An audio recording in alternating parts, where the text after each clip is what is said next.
I wouldn't. It wouldn't be like, what do you do? What's your credit score? What's your salary? No, I wouldn't. Misdirect. I am direct, but I wouldn't do it that way. Have a checklist. Let me say how I do it.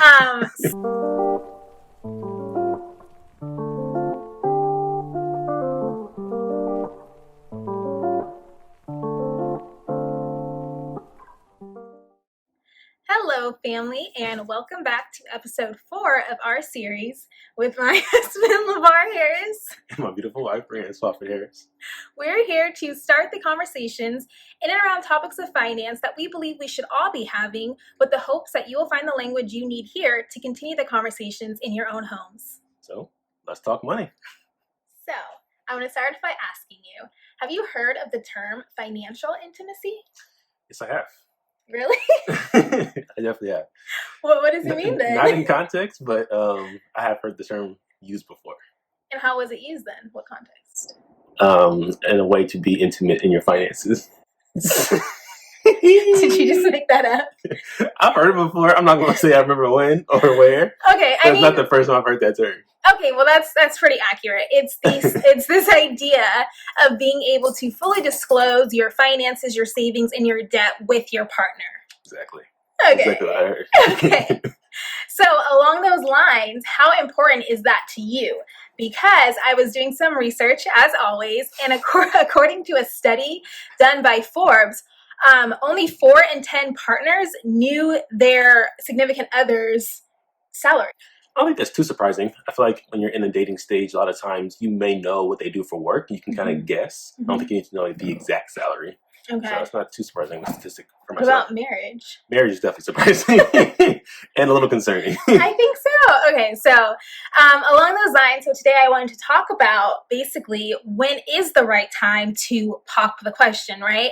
How long into dating your significant other should you wait to find out their credit score, their salary, and their debt, right? Yeah.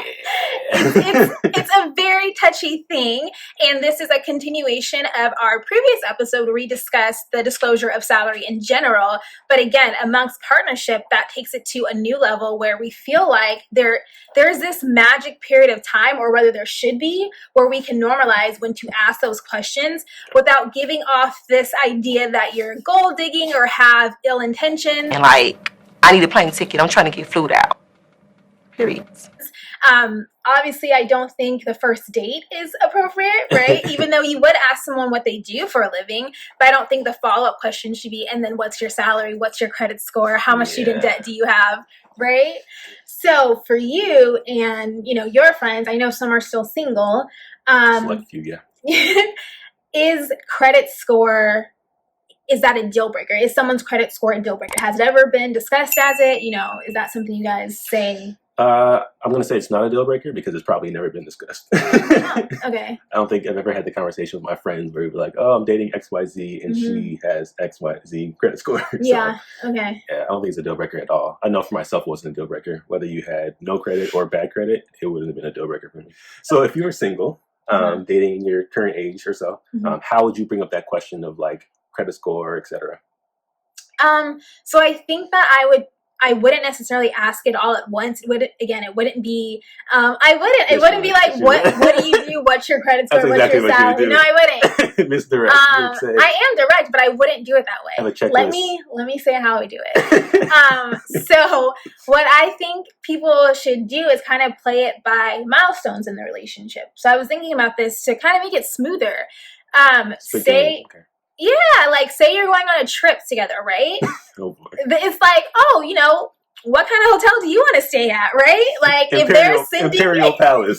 If they're sending you a bunch of 3-star locations, that should tell you something, right? So you're saying if someone sent you a 3-star hotel, what kind of keys would that give you?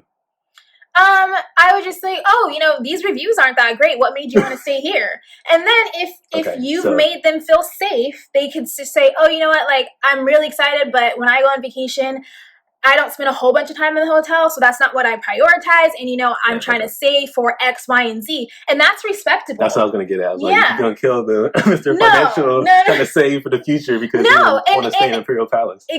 Well, I mean, but I feel like that's respectful to say, like, let's stay here because I have other goals, right? I'm not just like balling out to put everything in this vacation. So yeah, I think there's different I milestones. also think that gender roles play a factor into this because I feel like as a woman, my assumption obviously is that you're looking for someone that's a little more stable. Stability is kind of like articulated in society where the man has to be the financial stable person, building like a foundation and whatnot. So when you're married off to this person, you want to make sure that you can trust that they can, of course, advance whatever plan you have for your life. Whereas as a man, you're more looking for a partner. So again, if I was dating someone, they told me they had a 350 credit score, I would more so come in from like an advisor place where it's just like, okay, well, this is where you are. Are you hoping to get there? And as long as she shows like initiative and willingness to learn, then I wouldn't discredit her, if that makes sense. Because again, I'm not banking on her to be the stable person. That's fair, but and again, along those same lines, I also think that it's not only, society saying that the man should be one way or another, but speaking from the perspective of a Black woman, we're the most educated demographic right now. And so if I've worked, and overcome certain things in my life and I have my stuff together, including my credit score, including my debt to income ratio, then it's not going to benefit me to tie myself to someone who doesn't, right? I want someone who is already aligned. I'm not trying to mother anyone that I'm dating. Okay. So yeah, I think just speaking as a Black woman, and for us, I think that is more to do with it than what society says a man should or shouldn't bring to the table. And I think that's where the disconnect in terms of how we kind of view that situation. Yeah. So as a man, picture yourself single. I know that's hard, just kidding. But just thinking back, what are some ways that a woman could kind of bring up this topic? Because like I mentioned, it's important to us, but what are some ways doing it would turn you off?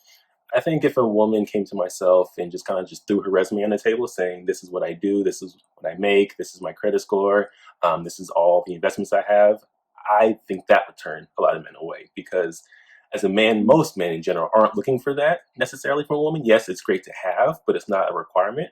Men are more so interested in terms of like how you're perceived, how you treat people, how you treat your friends and family, etc. So I feel like when women come to men with this checklist saying you have to meet all these before I even consider you, that just puts more so, it shows that you have more interest in them and what they have as opposed to who they are as a person. So I feel like that is something that you definitely should not do.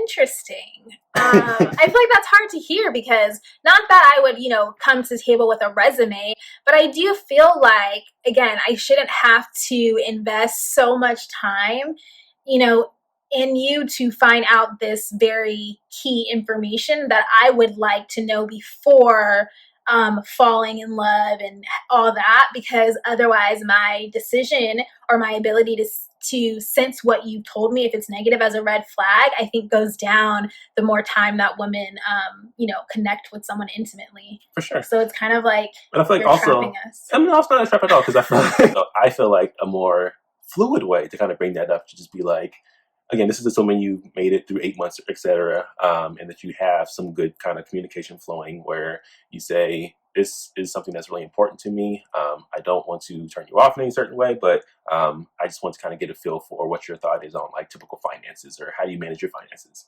Because that can be a lot more fluid way to say, okay, well, this is how I allocate my paychecks. This is how I do investments, or I really don't. And that can probably show you, regardless how much they make, if they make $1 million, if they don't have any kind of like merit to how they manage their finances, it's not about how much you make, how much you keep. So it's your favorite saying. I feel like, again, being vulnerable and just saying the reason why it is so important. And I feel like that would open myself up to be a lot more receptive to what you're trying to say. I think that's fair. That's fair. I guess my only thing is, I don't want to wait 8 months to have that conversation. Like, can't I be vulnerable, 3 months in? Yeah, I would be finding that conversation earlier, to be honest with you. Yeah. So anyway, I think try to remember like how you're asking it matters. Again, it's very important to have this information, but the context matters. Do it around the milestones, be vulnerable with it. Correct. Make sure it's a safe space so that if they do tell you something, it's all about that's uncomfortable. The delivery is key. Yeah. So I'm of the opinion that the earlier the better. you seem to be of the opinion that you should kind of wait a little more. Yeah, whenever you're most comfortable. I don't think that you just have to have a set date when you have to ask something. It That's should be more fair. so whenever it feels like it's the right time. Yeah. But obviously before engagement or or marriage.